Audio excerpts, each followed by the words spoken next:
It's the oldest field sport in Europe, but arguably the fastest in the world. For many Southerners, the Munster hurling final, often the most entertaining GAA match in the calendar, is an eagerly awaited game.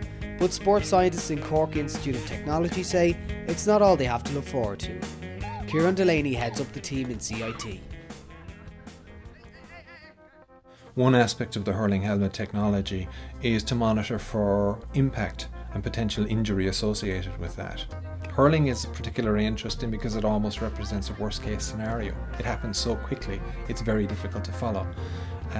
So we're looking to put sensors into the wearable, into the clothing and the hurling helmet in particular, to sort of build up a sort of a secondary digital picture.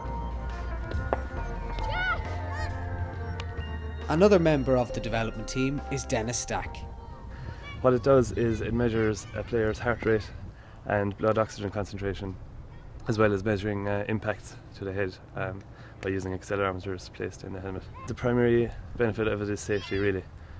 If you have a person on the sideline looking at a laptop which is receiving the data from the helmet, he can determine if a player has received an impact which is above a certain threshold, which might be dangerous, maybe cause of concussion. We have to understand how to develop a network of sensors that can be built into those types of materials in a way that ensures that the electronics won't become harmful to the player.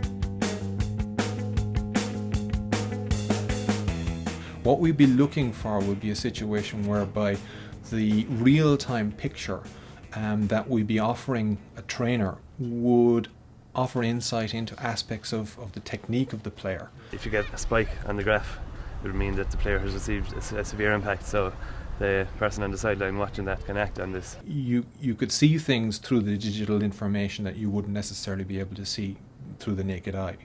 As well as that, we'd be looking at networking numbers of these helmets and systems together so that a trainer would be able to collect all that data for the entire team or the entire group training at the same time, and perhaps analyse it later himself. The way this technology will transform, let's say, a game like hurling, will be to ideally, seamlessly provide additional features, additional capabilities to the player first, to the trainer, and ultimately to the supporter. So it's kind of an invisible invasion.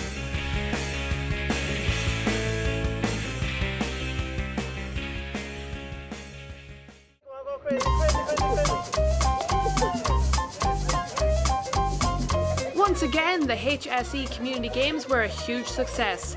This event, with 500,000 participants, 20,000 volunteers and over 1.3 million supporters, provides opportunities for children and young people aged 6 to 16 to grow and develop in a positive and healthy way.